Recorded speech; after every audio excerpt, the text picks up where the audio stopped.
So, welcome back to our proverbial couch. I have Matt and Drew here with me.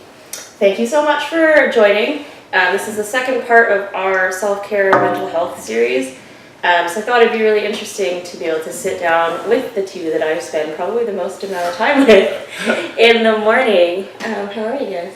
Yeah, great. Yeah. How's your holidays been so far? Busy. Busy? Yeah, busy. I'm ready. Busy, yeah. They start officially, I guess, next week. So one more week of work, the work slog. And then the work slog. So right now in kind of like our digital space, self-care is such an industry buzzword. Like, not that it's a new concept or anything. Yeah. It's just very much like out there. Do you think it's out there right now just because digital media is so prevalent?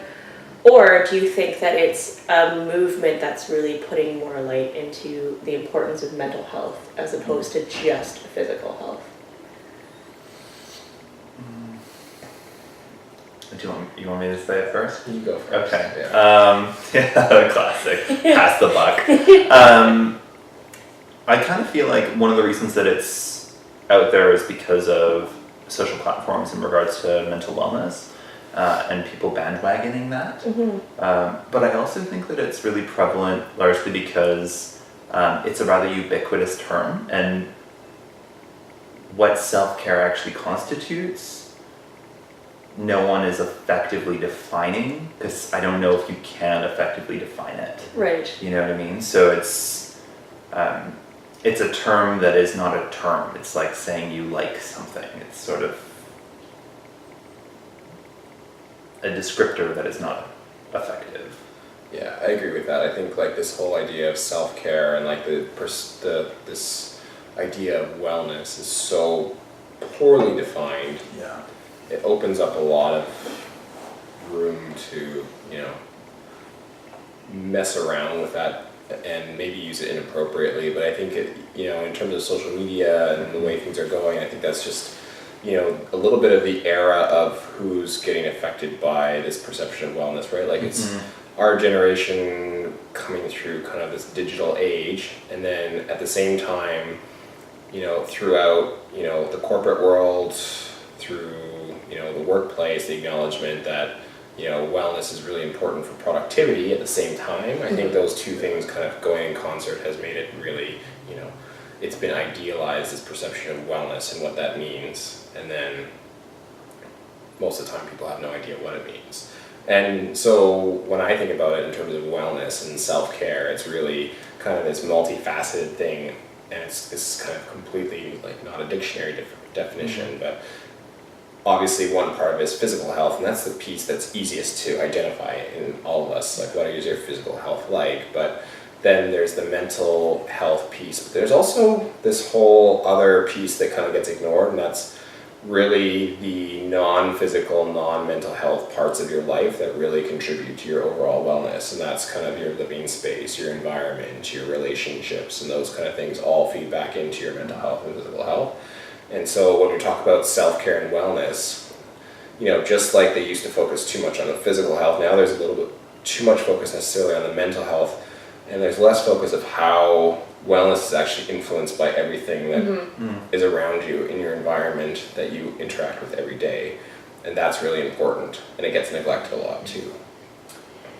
I also find that, like, if you're in an environment that's a bit stressful, so holiday time is usually pretty stressful, end of year, end of quarter, end of month, it's usually quite a stressful time. I think that's when, if you are struggling a little bit, and I know for myself personally, like whenever I've struggled with mental health, it's usually in those areas where it's the most stressful is where you feel it the most prevalently.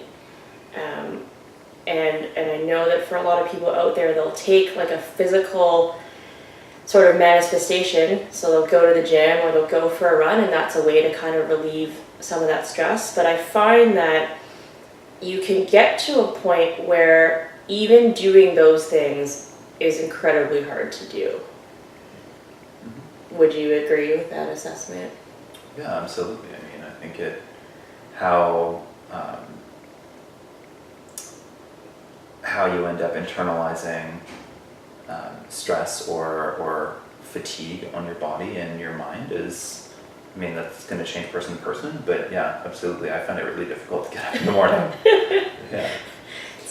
Yeah, I think, again, it's complicated because on the one hand, almost everybody will agree that physical activity is good for your physical health and for your mental health as well. Like you mentioned, like it can, relieve stress, it can help you just, get better sleep at night. Like it helps with so many different aspects that can have impact on your mental health. And depending on, what your physical activity is, whether that's kind of team-based sports or going to the gym, it may actually help with your community and your surrounding as well. So that kind of all works together to be beneficial. But then at the same time, you can get to a point where it becomes like, oh, this is a lot of work, this is a lot of effort, and depending on what your mental state is, you may actually not get any of those benefits from it, right? Like if it's, pushing you to the point of exhaustion, or it's actually going to make you less productive throughout the day, or it's going to, your interactions with other people are going to be negative because of that extra additional stress of, oh, now I have to go to the gym for this 1 hour. And it can also be detrimental if it becomes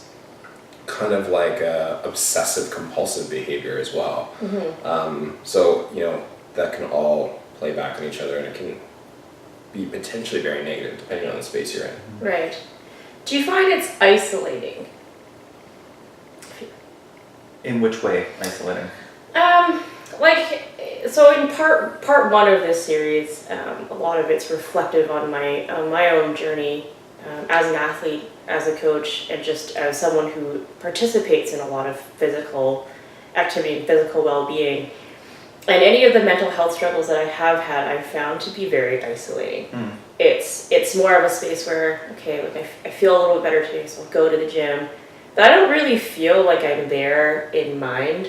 I'm there in like physical body, and I'm able to do all the things, and you can kind of put on a little mask to say like, yeah, like I feel fine, when really like you're not okay. So I found it to be like a very like isolating experience where it's, on the one hand it's like, all right, like I'm gonna try to do things that are gonna hopefully help me get out of that state and help me kind of get back to a more normalized feeling. But on the other hand, this is a chore, and I'm doing it because I know that it's good for my physical body. My brain's really not there though. I mean, I think that could be said of almost any activity. Like when you get, it depends on, again, your headspace, depends on where you're at, but you can think about that like any activity, like going to get groceries for an example. Like if you're feeling down, like that becomes a huge chore. And then other times, that might be, it's get out of the house, it might be therapeutic. Like there's different, I think it depends on the situation, and I don't think the gym is necessarily much different than that. Like for some people at some points, it can be a great sense of community as well as, the physical activity combined together. So that's really can be very positive. And then again, if it gets to the point that you were describing where it's actually a chore, then that may actually be more negative than positive. So I think, again, it's very situational.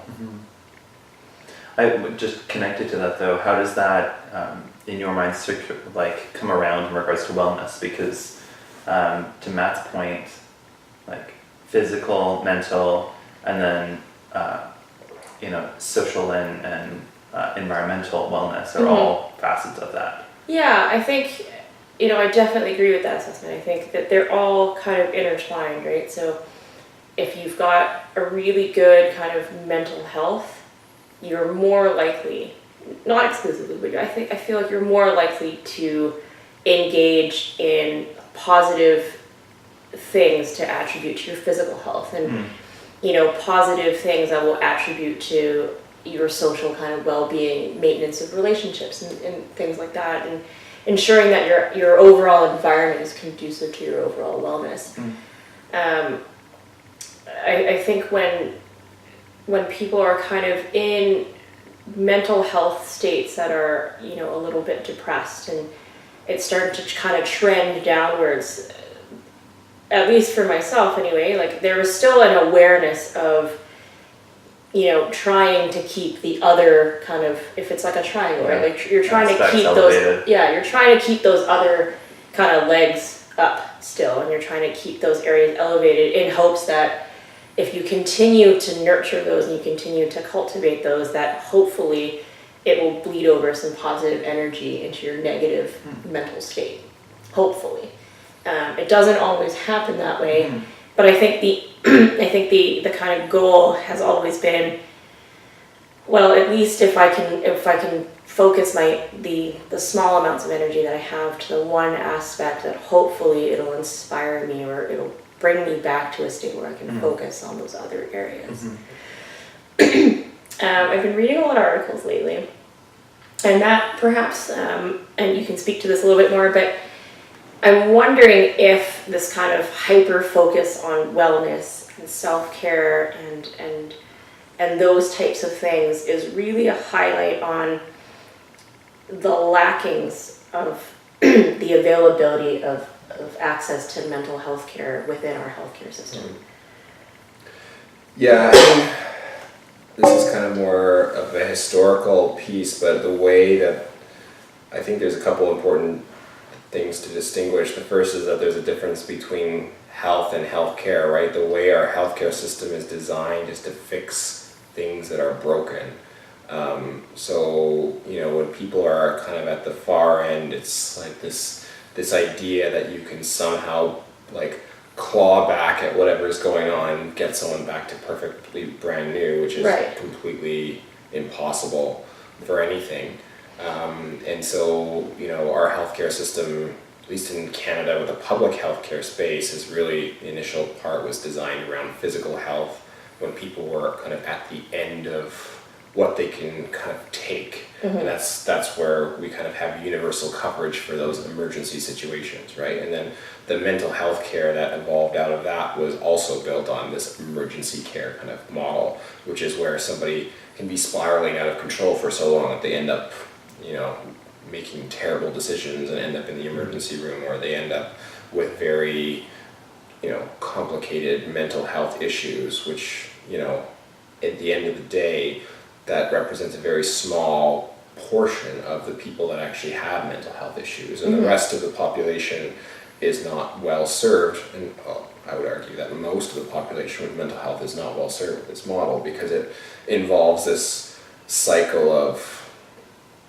you know, illness that progresses to a point of no return, Right. and then acute intervention, which may help stabilize or reverse a little bit, but it kind of just creates this cycle, which is not particularly helpful for anybody. And so the additional focus now on kind of mental health we're really far behind what's kind of happened in the physical health space, because we know that, for example, you know, dental care is a very easy example of this, where workers and, you know, employers have long acknowledged that's an important part of someone's physical health, is just, you know, taking care of your teeth properly. Right. And so that's kind of a standard part of any kind of benefits package someone would get, is that you get coverage for your dental. So that's, you know, everyone kind of knows that's important. But then you look at what's happened with kind of benefits that, you know, for things that wouldn't be covered by our public healthcare system for mental health. And, you know, this is changing over time, but, you know, things that would be like a mental health day, like just having that as an option instead of a sick day is really important, I think, because, you know, having that ability to pull the release valve and say, hey, you know what, I need a mental break, that's important. Like things that can prevent that spiraling piece of mental illness is really important, and prevent it early on. So, and then, you know, there's other things like psychologist care is not part of our public health system. So that is something that, you know, if your benefits don't pay for that, most benefits now do cover that care, or at least a portion of it.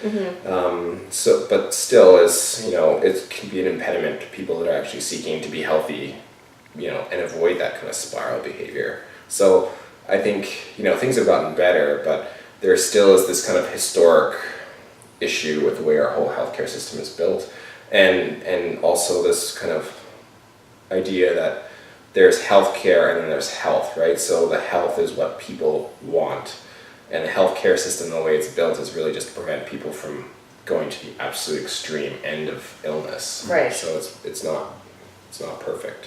It's far from it. Yeah, I mean, therapy is expensive. Just putting that out there, therapy is incredibly expensive. In just curiosity, what would, in your ideal situation, what would be a progressive step? I mean, I think, I've seen it in my workplace. So going through my training to become a physician is when I was in residency program, they actually started to implement wellness centers, which initially were kind of, admittedly, they were probably, poorly executed initially, and there still is a lot of room for development. But the idea that there are just a part of your whole workplace is devoted to making sure that people are able to stay well, instead of this idea that we want to treat you if you become unwell. So it's just kind of flipping the focus a little bit, and acknowledging that workplace stress is common, and workplace stress sometimes it's good because it if you're under a stressful environment, for example a deadline, you need deadlines to keep yourself productive, but sometimes if it goes too far it becomes detrimental. So acknowledging that kind of needs to be addressed, and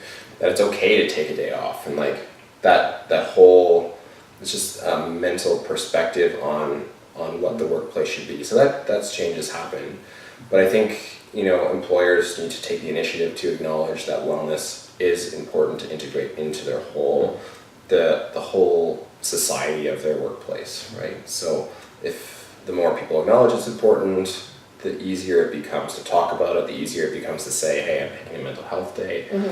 And the more kind of commonplace that conversation becomes, then the better it becomes. So I think that those steps are already happening in most workplaces.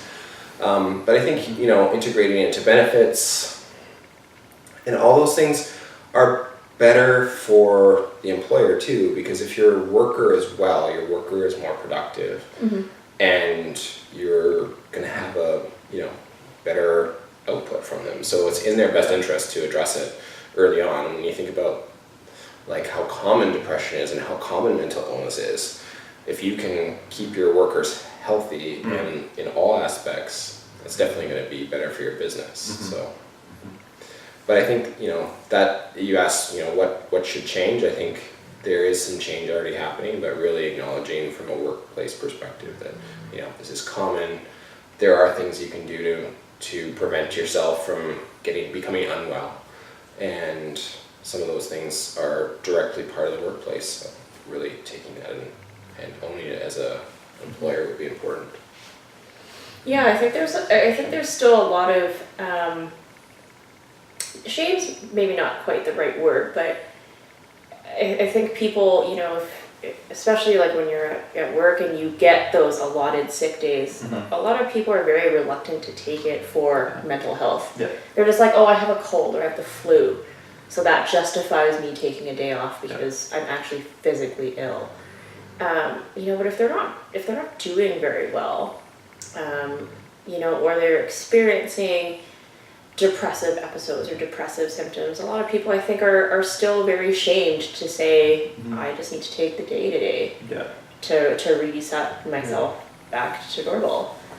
I would totally agree with that, and I think the other another aspect of that is self-awareness. Like, how do you, when you're in that state, especially relating to what Matt was saying, in preventative space, how do you gauge that you actually need a mental health day before you escalate to a point when you're a little bit far beyond? How do you actually ensure that you exist within the space of preventative rather than reactive behavior? Yeah, I think that's important. And I think you mentioned like shame is kind of an issue with kind of taking those actions, and that can be a challenge because often shame is part of the symptoms of the mental illness too, right? Like it's this idea that your self-worth is less than is kind of a big part of depressive symptoms. And so if you add that in with then a workplace environment where there's a kind of shame of taking a mental health day that can compound issues a lot. So that's a challenge for sure. And I think, again, the more people talk about it, the more commonplace it is, the less stigma there will be with kind of taking those preventative measures.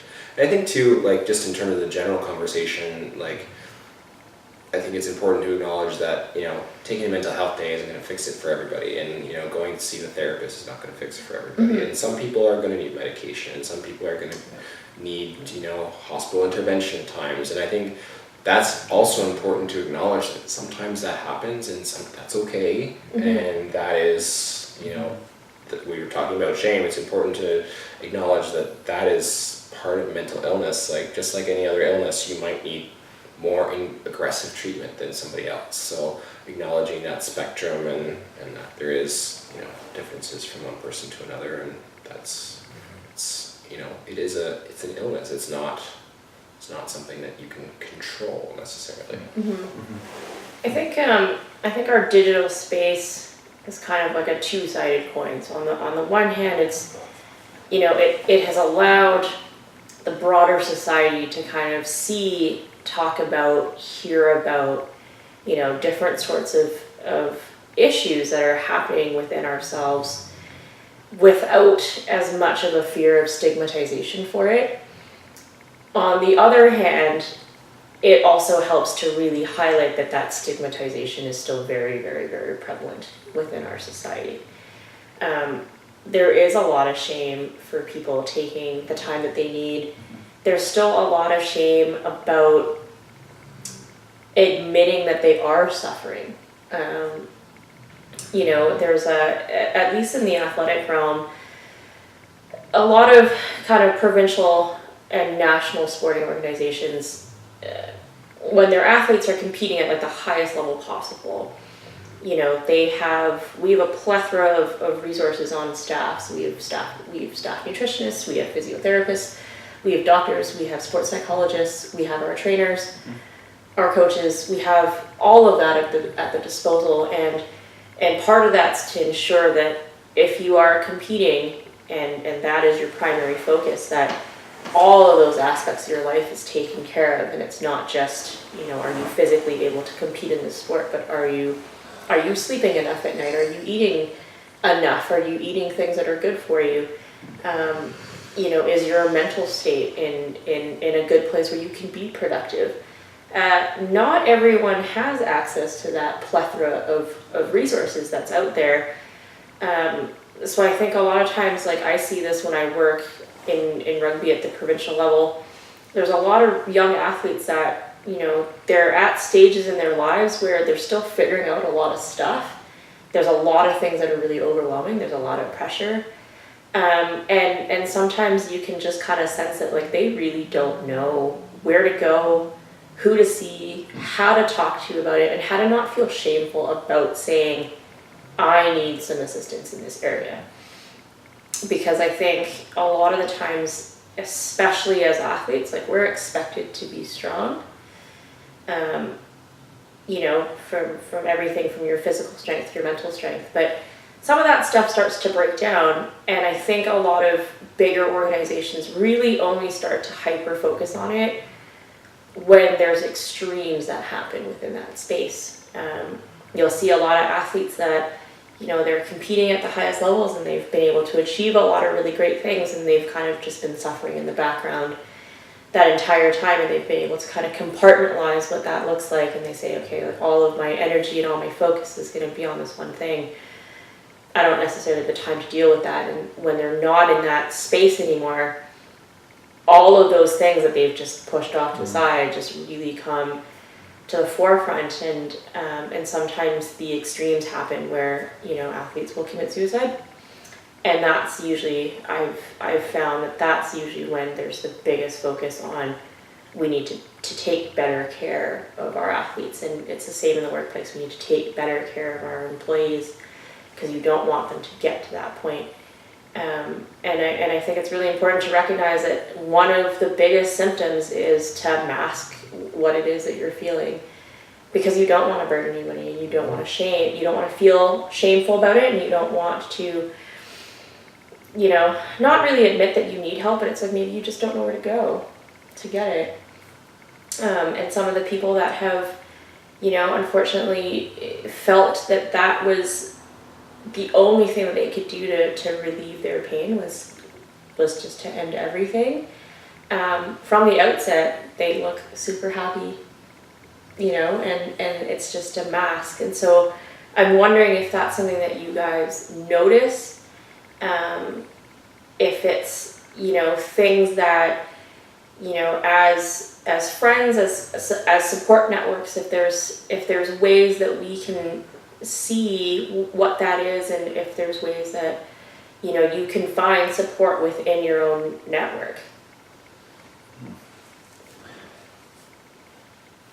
Me first? Do you want me to go first? Either way. I think, you know, you brought up a lot of good points with, like, you know, particularly young people. There's a lot of things in your, you know, young people in their 20s that are, you know, they're figuring out, you know, who they are, what they like, what they're good at, you know, what their personality is, who they want to hang out with. There's a lot of things that, you know, you figure out in your 20s. And, you know, mental illness makes all that so much more difficult because it's very confusing, plus then you're ashamed of all these things that you're feeling, but it's a challenge. And I think in terms of, you know, preventing suicide, preventing people from having, you know, long-term mental health issues, whether or not we can prevent that, I'm not sure if that's possible, but I think, you know, the best thing that we can do is, again, make it, you know, open in terms of having conversations about mental health and having that early on, and you know, even going before the workplace. Like, obviously this is stuff that evolves well before you're in the workplace, well before you're in these high performance situations. Like, going back to, you know, even as far back as elementary school, like starting to, you know, we all took health class when we were in school, right? So this is where you start to learn about what health is, and that's where you kind of develop what your concepts of, you know, what health is as a person. So if we can start to even go back that far and kind of engage in conversations about mental health, that'd be important. And I think in terms of preventing it, one of the things you talked about was, you know, you kind of hinted about the community setting. And I think establishing who your community is really important, because you need to have people around you that you can trust, whether you're introverted or extroverted. Like, that is critical. And, you know, if you're introvert, you might have a smaller community, but your community is crucial. And I think, you know, again, it goes back to having skills to develop that, finding out what you like, finding people that you can relate to. That's important, because at the end of the day, you know, you can only put so many, you know, mechanisms in place structurally in a workforce and a society that are designed to check these things. At the end of the day, it's about the individual, and they have to figure out a way to function in society, right? And that there's some responsibility that goes to the individual on that, but, you know, giving skill sets to developing community. Like, we all go to the gym together and we have a community there, and like, that's really important. And that's kind of part of what our mental health check is, right? Like, we go to the gym, we have people that notice when we're not there. Like, that's super important. So I think those kind of things are, you know, things that individuals need to do to stay healthy. Like, you need to have a community. I think that's crucial. It doesn't matter whether your community is one person or 100 people. I'm on exactly the same wavelength as Matt. And you mentioned something specific in regards to athletes and perception of strength. And I think that what we prescribe as strength is really inaccurate. I think that there is definitely strength in vulnerability, and speaking about where you're at mentally and physically. There is strength in that, and how to communicate that effectively to the people that you feel comfortable communicating that to. You know, I think that's a rather bold and like a strong act. So finding solace in that and comfort in that. That's like, I think anyone should just try and do that in any sort of capacity. And that sort of connects to something else that I was thinking about as you guys were chatting, which is the image of wellness and the image of that we've been prescribed in regards to mental health. Like any of the campaigns that have been discussed in regards to sports and mental health, these athletes are all represented in such a high level, and they're perceived as so successful. How could they potentially have any of these issues? And ultimately, it's like, I would like to justify in my head that the reason that was done was so that it could address and democratize mental health. And I think that if anything, it's actually polarized it in regards to like everyone has these issues, but realistically, I think that it's just being addressed as like physicality and mental space as two separate entities rather than a cumulative entity. I think it's really interesting because I think you are right. Like, I think any of the big campaigns that we've seen out there are generally portrayed by people that are perceived to be very successful, and kind of from the outset, without really knowing anything about them, the perception is that they've been able to hit the highest milestones within their careers, and they've been able to hit those accolades that they've worked really hard for. So therefore, like, what is there to complain about? What is there to be worried about? And and if we reflect on ourselves as just regular, Sorry. I'm sorry. Yeah, Miles is I know. It's snoring. Looks like he's laying in his sleep, so it's really cute. I mean, anyone that's out there, you can't see this, but he is the cutest thing, maybe ever. Yes. I think he also realizes that we're talking about him as well. But but going back to that, like, even if we strip that away and we say, okay, like, there's just the common person out there, there's a lot of times when even just your friends or family, when they perceive you and what you're projecting, it's like, oh, your career's going really well, you've been able to hit those milestones, you've got a healthy kind of social circle, and everything from the outside looks very glossy and it looks really nice. And so when you do say, hey, like, I'm struggling a little bit, like, people are a little taken aback because they're just like, what do you mean? Conceivably, I have nothing to complain about, really. That doesn't necessarily mean that I am, not vulnerable to these things, and that these things are not affecting me or the people around me. And that's to go with just about anyone that's out there. One of the biggest things that drives me absolutely crazy on social media is when people put posts out that I think, from kind of the innocent standpoint, is meant to be very motivational, and I think what it does is it has almost an opposite effect, where it's, hey, like, this person was able to go do this and do this and do this, and like, what is your excuse? And for me, I'm just like, it infuriates me, because I'm like, a lot of times, people are not doing these things because they're making excuses. There are very valid reasons, and mental health just happens to be one of those sort of ailments that is invisible. You can't really see it. It's not like, a cut on your hand or a broken bone that you can physically see and say, okay, like, that's causing you pain. I can see that. A lot of those things are much more subsurface, and they're much deeper. And a lot of times, like, they're just invisible. You really can't see that. So it kind of goes back to the things that we kind of talked about at the beginning of the episode, where it's, now it's such in the forefront in our digital space, and it's really, really, really out there. And at the same token, it's, you can find some solace to say, yes, like, there's people out there that are maybe going through the same things or similar things, and you can find some resonance in that. And then there's also kind of the other side of it, where it's, you know, like, what's your excuse for not doing this today? It's like, you know, it was hard to get out of bed this morning for a variety of reasons. It's not because I just didn't want to go and I'm making excuses to not want to go to the gym this morning. It was hard and difficult to actually get up and want to do anything, let alone, you know, trying to get there.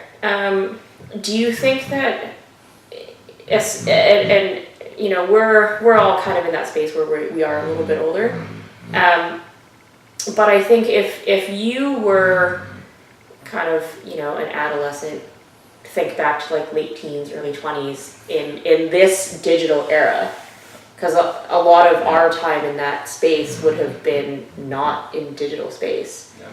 Do you think that it would have impacted your outlook on, you know, what it means to take care of your mental well-being versus not? I think one thing, you know, you brought up this kind of concept of there's the what's your excuse kind of typical post that we see a lot. And I think for a lot of the time, like, I find those can be very motivational when I see somebody that's like, you know, 95 and still going to the gym and lifting weights. Like, those kind of things are really cool to see. And like, some of those old ladies put me to shame. Yeah, and I think it's really important that those kind of posts exist, because I think it breaks down a lot of perceived barriers to pursuing physical fitness and pursuing, you know, healthy lifestyles, which is important. But I also agree there's a flip side in that it can evolve into kind of this, it's almost like a way of inflicting shame on somebody else, and depending on how it's applied, that can be pretty negative. But I think, you know, understanding as a society that there's a thing called burnout, which happens to the best of us. Like, I could talk with any of my colleagues, have they experienced burnout, and 100% of the time someone will say yes. And burnout is really just, you are, whether that's physical, mental, emotional exhaustion, you don't have anything left in the tank, and the only way to fix that is to recover somehow. And, you know, at the gym, that means taking a day off. That means you need to take a break, and that's not an excuse. That's actually part of being physically active, is that you need to take a break.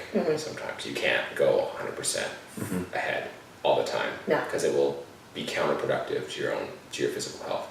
So the same thing goes with mental health. Like, you sometimes need to take a break, and, you know, whatever part of your life that comes into, that's really important. Like, there's burnout and there's recovery that's required to fix it. And so I think that is, you know, all those kind of posts are really important, but they're also, you know, we need to acknowledge that those posts don't apply to every situation. Like, they apply to a general situation. Like, you need to, it's true, you need to have physical activity in your life. That is, and if you're making excuses that are based on, you know, I can't do it because of X, then that's, you know, what those posts are aimed at. And obviously there's some people out there that just can't for various physical reasons, but I think, you know, also understanding what those posts are and how to, you know, when we share them, who we share them with, and how we share them needs to be thoughtful and targeted. Personally, I actually hate those posts. I think they're really ridiculous. I think what is interesting about the posts, or what I appreciate in regards to certain posts, is personal responsibility and ownership. Right. And I think that resonates, especially with mental health. Because at a certain point you are responsible for your own mental and physical well-being. You know, whether or not that's just asking for help is another thing entirely. Right. In regards to your other question about youth, I think what's challenging about contemporary culture is it's so much more image-based and video-based than any other culture within our history. So now it's less about reading and perceived passing of information. It's more about graphic and visual representation, and how do you actually represent that effectively when what you're discussing is intangible. Right. Like, what does what does mental wellness and mental well-being actually look like? And how can that be diversified so that younger people can address, I might not be within a healthy space, or I am functioning within a healthy space. What that also looks like to each person is so different. So, total honesty, I think it's a clusterfuck. I think that we're not necessarily educating kids effectively or individuals effectively in regards to how to do that properly. And to Matt's point earlier, I think it should happen at like an elementary level. When we speak about health, it should be intrinsic. Yeah, no, I agree, because I think, that focus, I would have been in elementary school in the 80s, but I mean, in that time period, a lot of the focus was certainly on your physical health. It's like nutrition health. It's, what are you feeding your body so that you can grow? How are you exercising that so that, your physical body stays healthy? And you're kind of taught the importance of those aspects. I don't necessarily remember a time, maybe in high school perhaps, or even as far up as university, but where there's a bit more focus on that mental health. It might have been university, when you're kind of in an environment where it is a lot more stressful.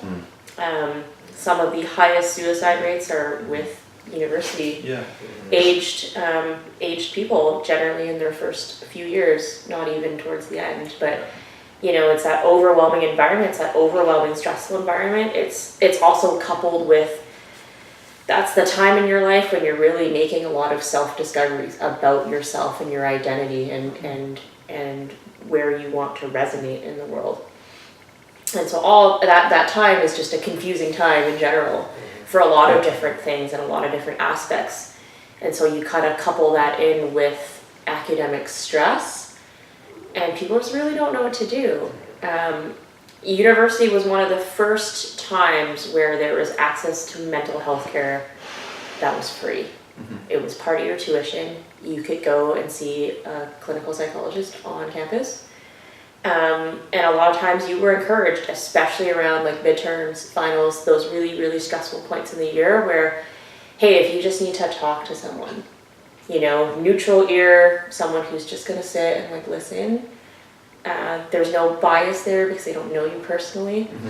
But like, I mean, that's like the first time that you would get exposure to something like that. At like 18 or 19 is the first time. I think that, you guys are totally just, nailing this one. It's one of those education pieces that I think needs to happen at a much, much earlier age, where it's not just the focus on your physical body, but it's, your well-being as a whole. It's making sure that all of those skills are developed, all of those areas are kind of looked upon as being important, and it's not placing importance of one over the other, but it's looking at it as a holistic entity. Your physical body, will remain as healthy as your mental state, as your other aspects, in your life that help to shape what that looks like is looked at as a, holistic entity rather than the individual branches, right? But I mean, it's not that surprising to me that, most people out there didn't really get exposure to I guess the advice and the care until they're much older and not when they're young, and in formative development years when those are the really confusing times in your life, and because you're just learning about everything all at once. As adults, we've had, I guess, the gift of a bit more experience, so we can draw on some of those experiences to help guide us through and to make decisions and to help seek out information and to seek out that assistance. But when you're young, you really don't have a lot of those experiences to go on. And it can be a bit of a struggle. Like, I work with age grade athletes, so a lot of them are under 20, under 18, and for a lot of them, like they're, some of them are a bit shy and a bit reserved, and, you kind of ask them, like, are you okay? And they kind of look at you, and you just kind of you do a little gut check, and you kind of know that they're not, but they may not have really discovered, like, how to articulate what that is. Yeah. And even just to say, hey, can we chat for like half an hour it could be about nothing, right? Yeah. But it's for them to know that there is somebody out there. And I think one of the reasons why I've been very vocal on all the platforms that I'm on about the importance of mental health is there is a massive stigma out there. There's a lot of shame that's involved around it, especially if you're in a work environment or you're in a sport where the focus is, like you're supposed to be leading, you're supposed to be strong. Like this is not what your identity is. But at the end of the day, we're all just human beings, and with complex feelings and complex, things that are happening in our lives. And sometimes we break down, we burn out, and we're not quite as strong, and that's okay. And part of why I wanted to do this was I wanted to be able to shed light on things, and hopefully, for people like me and everyone else that's out there that speaks very openly about it and sheds more information, hopefully that stigmatization starts to go away. And people can just talk about it as openly as saying, hey, I hurt my knee today and I can't lift any weight because it hurts. Right? And not feel as shameful about saying, hey, I need to just take a day off today and just refocus on myself. Do you think that this shift and this hyper focus in this area is actually helping people?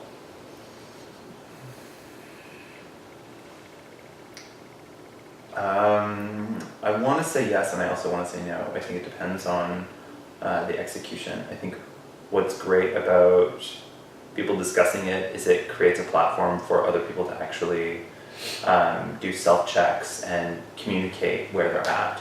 So I think that's really progressive, and I think that's really great. On the flip side, I also think that it facilitates at times miseducation and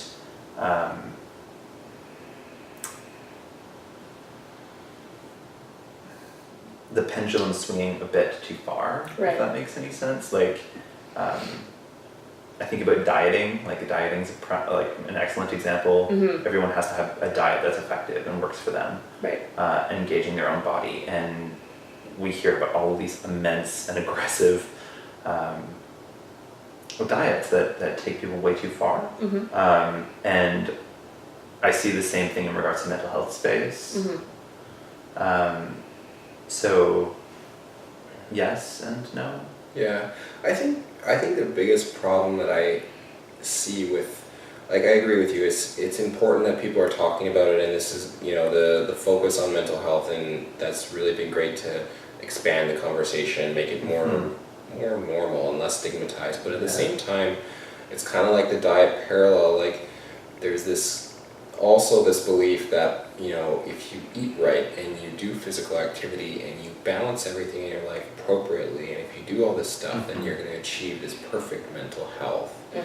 And that's just wrong. We know that, people have mental illness. People sometimes need medication. People sometimes are not going to be perfect. Having a perfect diet is not going to solve all your problems. Having a regular workout is not going to solve all your problems. Having this great community is not going to solve all your problems. The idea is that those things can help you achieve your best possible mental state. Perhaps they can. But I think it can be very dangerous to make the assumption that if you do all those things, and if you see somebody else doing all those things, then they should have the perfect mental health. And if they don't have perfect mental health and they're doing something wrong, I think that can be very dangerous. Particularly, people that have depressive disorder, that have bipolar disorder, that have schizophrenia. Like, these things are not things you can just fix with the perfect diet and a perfect workout regimen. So I think, we need to acknowledge that there's strategies that can improve mental health that we can take ownership of, and that's really great that conversation is happening. But we also need acknowledge that just like a perfect diet won't fix somebody's lupus or somebody's kidney disease. It might help, but it won't fix it. It's the same thing goes for mental health.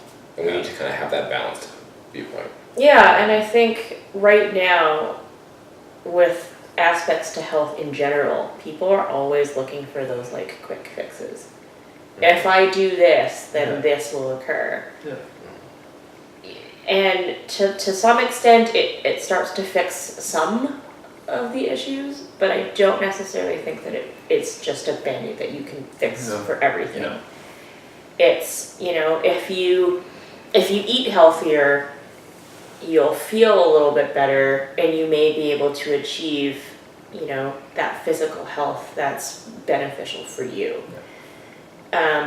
You know, everyone's diet and exercise regime is going to look different. Some people really do not enjoy going to the gym and like lifting heavy weight. Some people would rather run, but that's their jam, and all the more power to them. And, you know, and for some people, they're just like, I hate running. That's not my thing. But they're happiest when they're in a gym and just like lifting weights and just kind of doing their own thing, right? So there's really no band-aid solution. There's no, you know, one size fits all. I definitely think that it's a bit more individual in that sense. But I do think that in finding different ways to achieve things that are good for you is a great step in the right direction. And kind of being cognizant that just because this person that has a massive influence says, hey, like this is something that like I've done and it works really well, that might not necessarily work for you.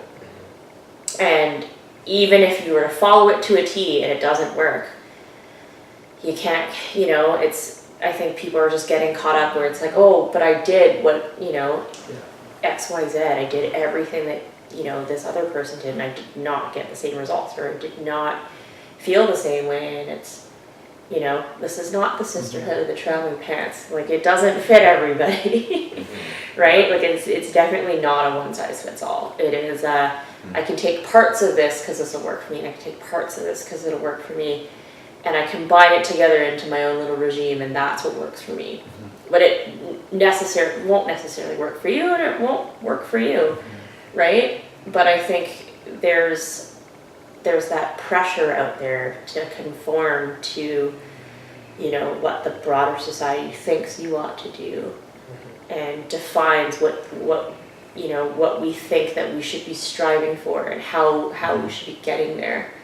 It's very individualistic, and it's very, you know, things that work for you. Like for me, like sometimes when I really need a break, like I shut everything off. I don't look at my phone. I don't really talk to anybody, and I'm just kind of like in my little Zen space, and I'll work on like little passion projects, and I'll, you know, go for a run, or maybe I'll go work out, but I'm kind of like to myself, and then when I feel, you know, like I'm good and ready, then I immerse myself back into the social aspects of my life.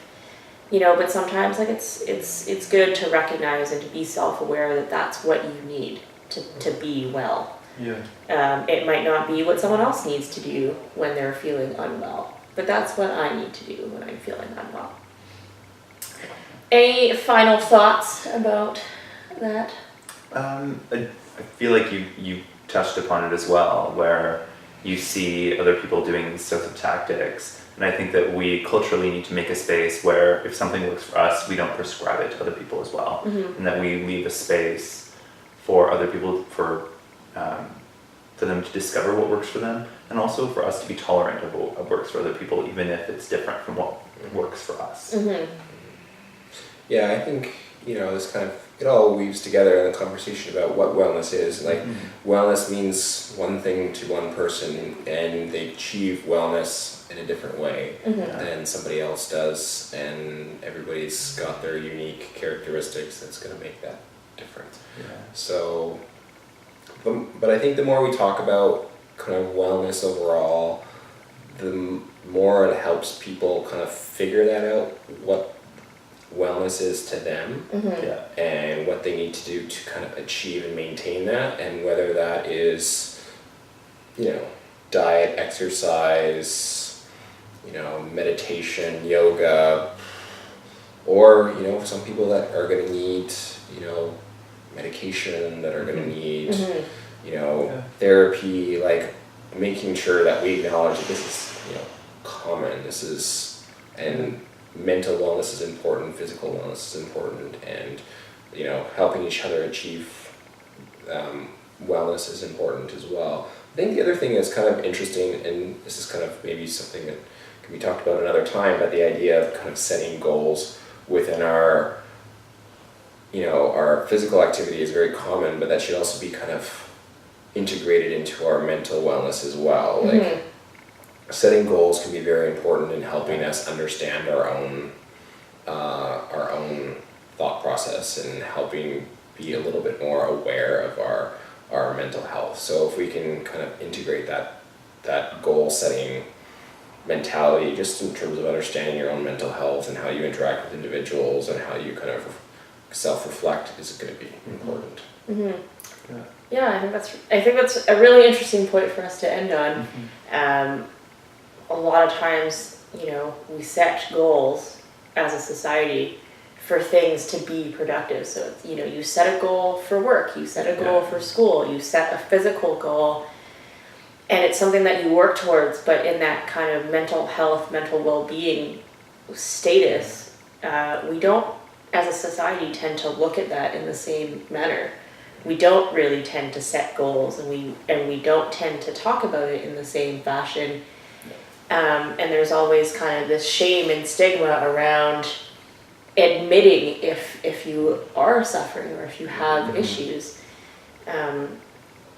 You know, whereas on the physical space or in the professional space, you know, setting goals is a very common thing. Working towards those goals is a very common thing. Yeah. Formulating plans as to how you're going to get to those goals is a very, very common thing. And I think it's interesting to kind of see this societal shift where kind of holistic well-being, people are starting to look at it as, hey, like I can set goals for myself there, and you know, I can talk about it a little bit more openly, and I can find methods to mitigate what I'm feeling, or you know, how to tackle challenges, and you're looking at those challenges in a similar fashion as you're looking at it in physical challenges. Like one of my really good friends, he would always set these like really great goals professionally, and he'd always be able to achieve them, and in his kind of physical and mental state, like he's never really thought of it in the same way.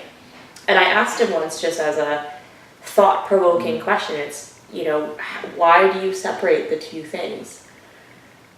Because you're saying that you can't achieve these things in your physical or your mental kind of health and well-being, and it's so compartmentalized from your professional life. It's, you know, your professional life, like you've been able to hit milestones and accolades, and you have kind of like a little roadmap of how you're going to get there. In this space, we can also look at it in a very similar fashion. Maybe it's not as rigid, and maybe it's not as regimented, but you can still, I think, you can still set healthy goals, and still, you know, formulate kind of like a healthy sort of guideline of how you're going to achieve those things. And those two spaces do not have to be mutually exclusive. This has been a very thought-provoking conversation. Thank you so much for joining me. If you want to know more about the three of us, you can find us collectively at Studio 55 at 6:15 in the morning, almost every day. These are the talls, I'm the small. Thank you so much for joining me, guys. Hopefully we can do this again soon. Cool. Thanks, guys. Thanks, guys. Bye.